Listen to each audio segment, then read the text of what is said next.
I don't have much time with this car today. I have flown into Wolfsburg and I have 2 hours with the car.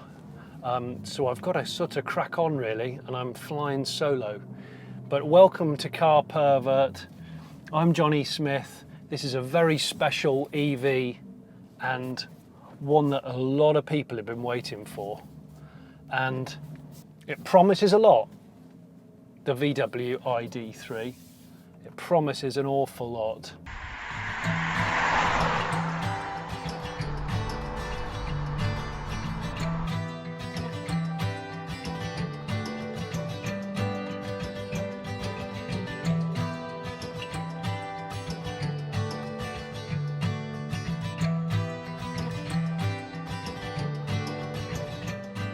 Why is this car so important?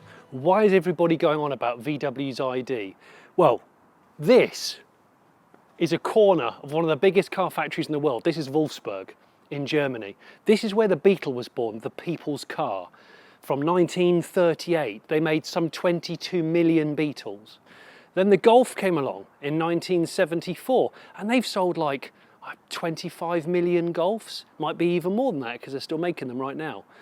They have made these important chapters in their life, and Volkswagen has now gone all out to build an all-new EV series, and this is the first of that, the ID.3. And we've seen this car before, but nobody has yet driven the finished car, and this is the first edition, as they call it. So this is a specific spec, the first one that early adopters, first buyers, will be able to get.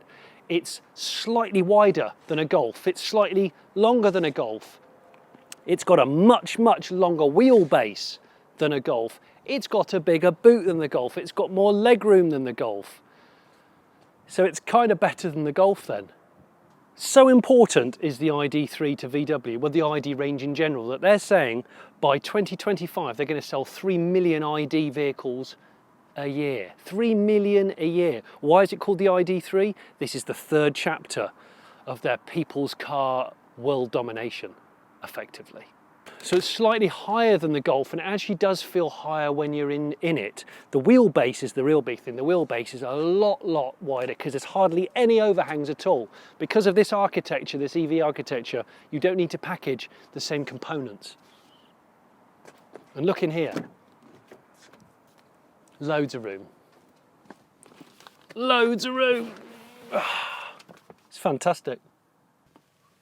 I've seen this in so many forms prior to now, but I've not seen it completely finished and able to drive. So first things first, look, you adjust your binnacle like this manually, and it has this on the top, which kind of reminds me of the BMW i3. The little nodule here, look, into D. There we are, 334 kilometers of range already. So this has got 260 miles of WLTP range, the first edition car. And what that means is a 58 kilowatt hour battery pack. So it's the middle ranking battery pack. One thing I must point out very early on is this is the first edition. So this is the first car, the first spec that you will get if you're an early orderer. So that's 58 kilowatt hour battery pack, 260 mile range, and it comes with a couple of different trim options. You can see it says first on the dash, but as I go into the dark here, you've got mood lighting here, glass roof, and it really does feel significantly more open and airy than a Golf. Now what I will say is that the dashboard is a long way away, it's deep, and the reason for that is you'll notice the rake of these A-pillars is so far back, and that's because the design is dictated partially by aerodynamics to try and maximise its efficiency as an EV, but also because it doesn't have an engine under the front. This is, remember, an all-up, brand new EV platform. It's not shared on the Golf. The e-Golf has now died and made way for this. The irony is not lost on my jerry can little suitcase that I brought today, because This signifies a massive departure from fossil fuels for the VW group. Yes, the Golf will still keep going for some time, but the ID range is the big focus, and that's where the real fanfare is at the moment. Harley Davidson, interesting, in Germany. Although we are in Volkswagenville, Wolfsburg, the home of VW, it's not actually the home of the ID.3, because the ID.3 is being manufactured in a place called Zwickau, and that's in eastern Germany, and Zwickau was where the Trabant factory used to be, right in the middle of communism. And this couldn't be further than that in terms of a design, because a Trabant is quite ropey. My brother's got one, I bought one for him for a surprise for his birthday. Hello ID. Can you tell me your specification?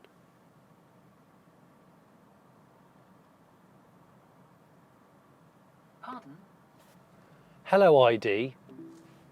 Can you tell me your specification? Too busy talking to the bloody car. It's quite rare for me to need the air conditioning, but I have got the air conditioning on right now. I've got a head-up display here. I've got in the little binnacle here, it's telling me the speed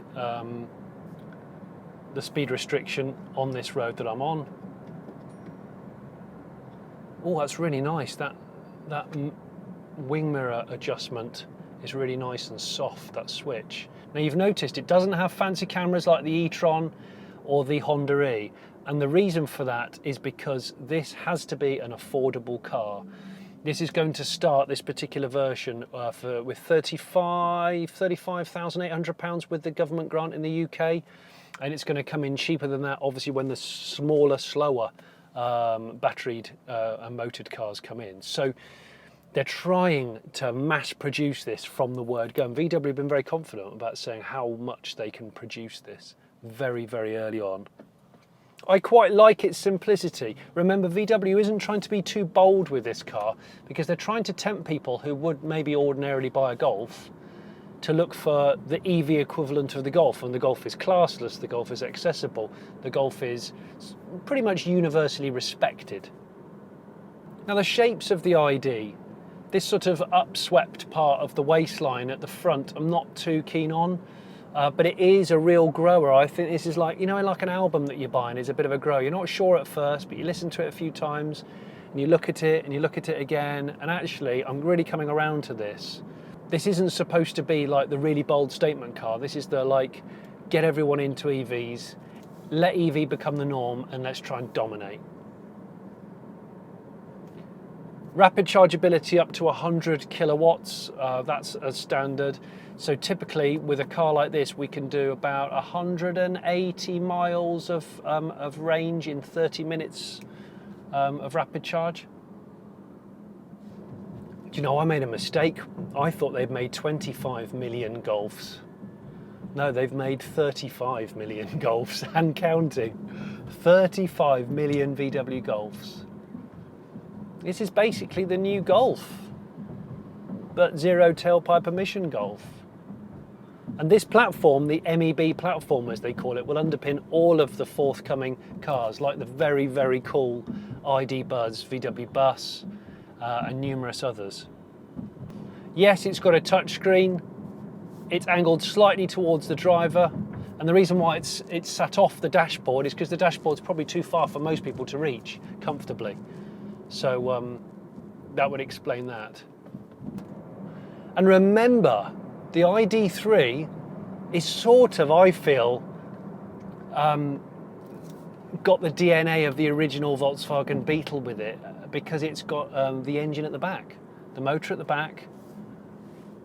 There's rear-wheel drive, like the original Beetle. I love that about it.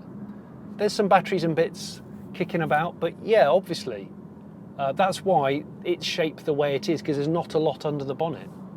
45, 58 and 77 kilowatt hour battery packs. That's ultimately what will be available. This one's the 58. 45 kilowatt hour battery pack will be available, which is the entry level. That'll do 205 miles.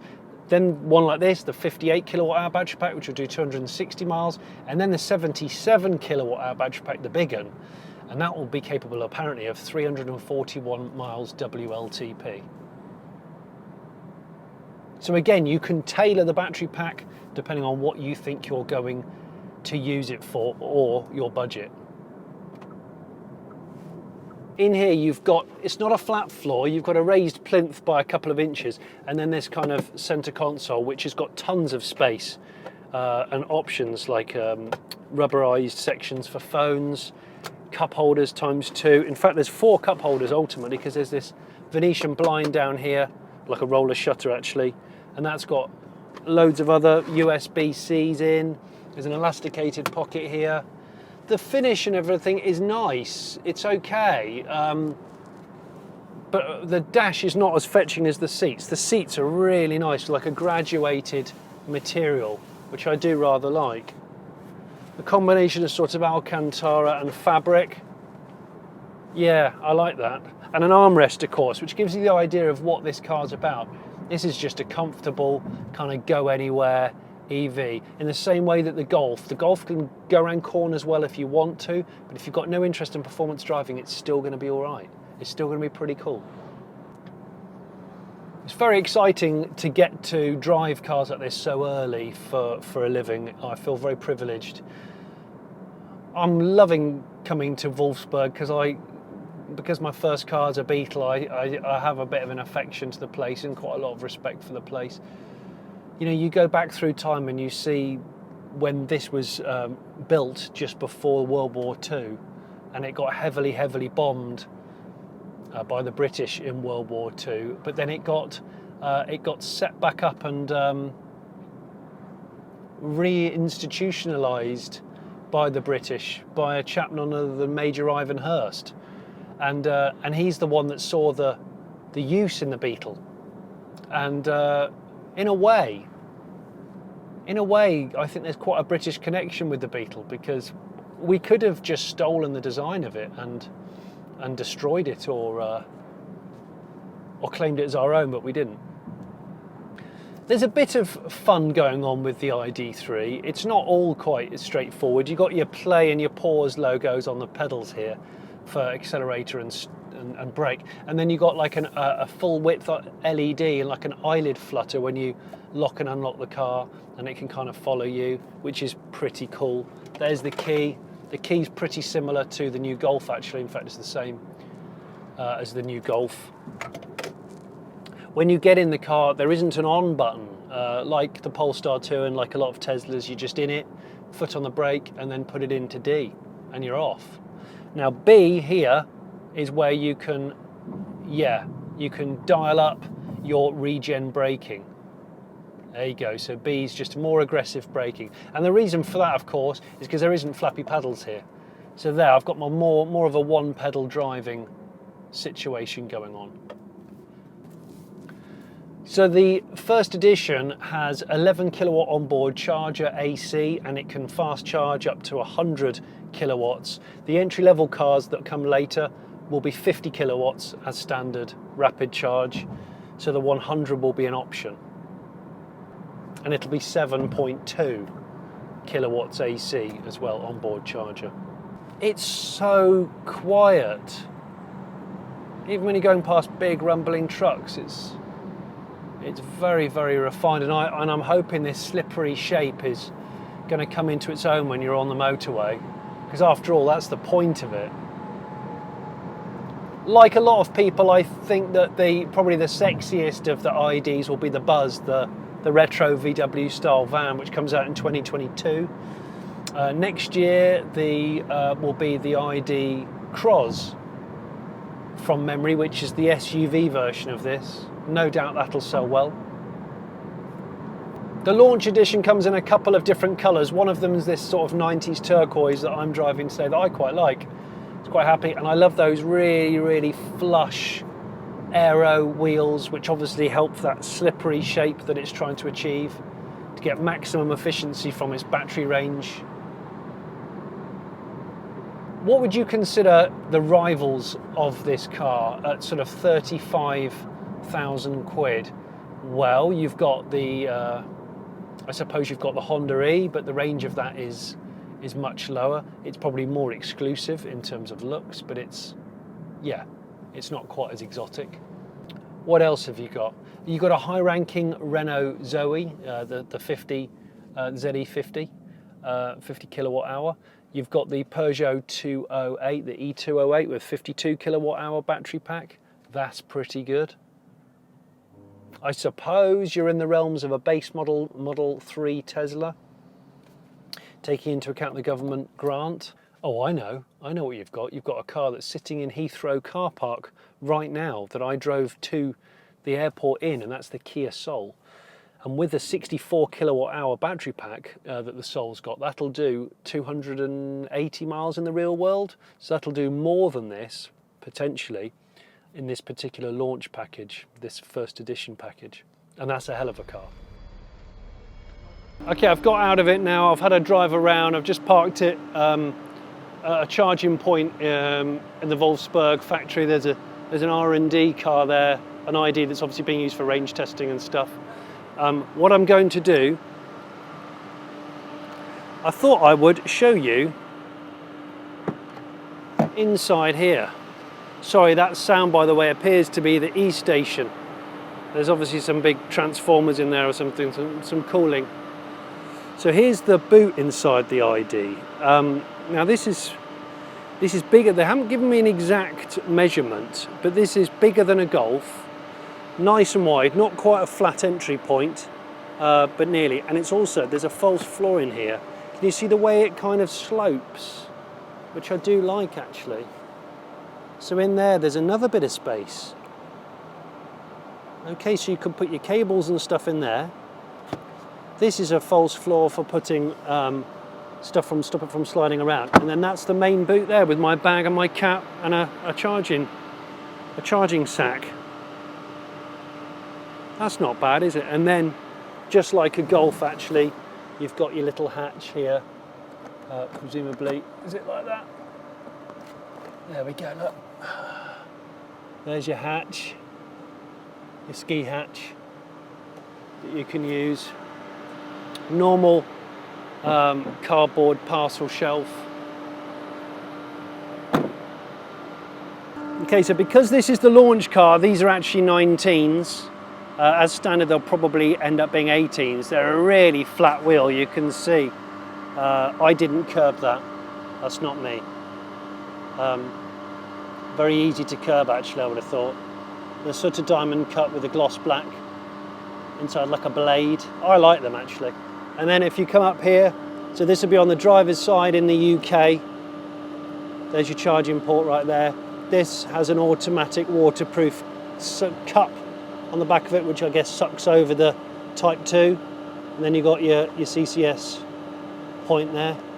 As I said, 50 kilowatt as standard, but the launch cars like this, the first edition cars, will be 100 kilowatt DC rapid charge. Okay, I'm now gonna sit in the car. Again, I apologise for the sound. It's the charging station here. If I get in here,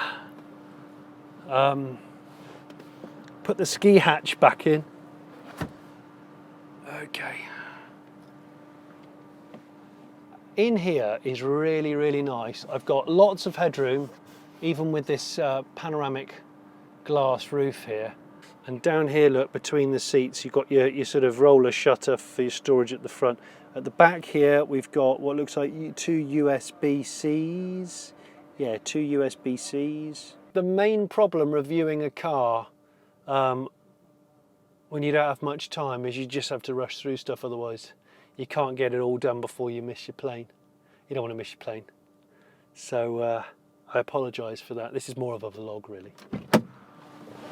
Right, I'm going to look at car mode now. So I've had it in comfort mode, and I'm going to put it in sport mode, which would give it all of its 201 horsepower potential. Now I have got it air conditioning on, so that's going to affect the range slightly, although you can put it on eco mode. Here on the left hand side, you've got a tiny little binnacle, and that shows you your heated front and rear screens and your headlamp modes. Okay, punchy, punchy. So yeah, none of these cars, in fact, a lot of its competitors are a similar kind of performance really. The Honda E, the Zoe is a bit slower, the E208 is similar performance. So it's not like a blistering performance 0 to 62, it's not really that kind of car. Okay, so I can change my modes by shifting left and right with my right. So you've got your nav here. So you've got your sat nav here and on the head-up display, and there. You can have your nav in 3 different places. Not sure we need that, do we? Crumbs. Got first on the steering wheel, I've just noticed that. So where a Golf would normally have the sort of GTI badge, it's got first. If you're watching this thinking I'm constantly disobeying the sat nav, that's because it's trying to take me back to the factory, and that's because I can't miss my flight out of here, because otherwise I'm in grave danger. With these really long elongated pillars here, the visibility seems pretty good. It's helped by the fact that I've got a panoramic roof, that's always pretty good. There's the Wolfsburg factory actually, it's in quite a lot of detail on the nav, that's cool. What do you think of the ID.3? Do you like the look of it? It's sort of got an element of VW up at the front end, it's got an element of Golf at the back end, the side profile's its own, because it's got this strange sort of waistline that lifts up at the front and then lifts up at the rear. The 77 kilowatt hour battery pack of this car it'd be interesting to see how that's priced. But at the moment, this is a pleasant place to be. That's what VW are trying to create. They don't want it to be revolutionary, necessarily. Or if they do want it to be revolutionary, they want it to be quietly revolutionary. When I drove the Honda E, and if you haven't seen my Honda E reviews, there's a couple of them. Although that's rear-engined or rear-motored, rear-wheel drive, very, very difficult to try and get the back end to sort of step out and play with the car a bit. I'm sensing that with this as well. So the pre-booking window opened back in July, and people could put a £750, I think, refundable deposit down and spec their car. And those cars will be delivered, well, they're going to be delivered by the end of summer, I would think. But not only that, is the factory that I was talking about in Zwickau. They've started producing these back in November 2019. They've made something like 20,000 of them already. And those are about to be delivered to people worldwide. I'm going to try and find a place, probably around here actually, this looks pretty good, to do a 0 to 62 or 0 to 100 kilometers an hour. Okay, are you ready?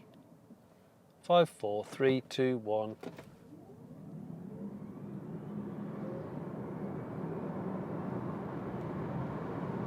Bang. Yeah, so not a neck jolter, it's no Taycan or Tesla 3 or anything like that. But it's really good round town. The steering feels good. I like the weight of the controls, like the brakes. I've got so much leg room. The footwells are so deep. What's coming next is going to intrigue me. How much are they going to sell the 145 PS versions, you know, the base level ones? How much is that car going to be, the 200-mile range one? Okay, press it in for park. Done. Thank you for watching Car Pervert. I've been Jonny Smith. If you haven't subscribed already, please subscribe and click the bell icon, and then you'll be notified. You'll be the first to know I put a new video out. Typically, I put a new video out every week. Thank you.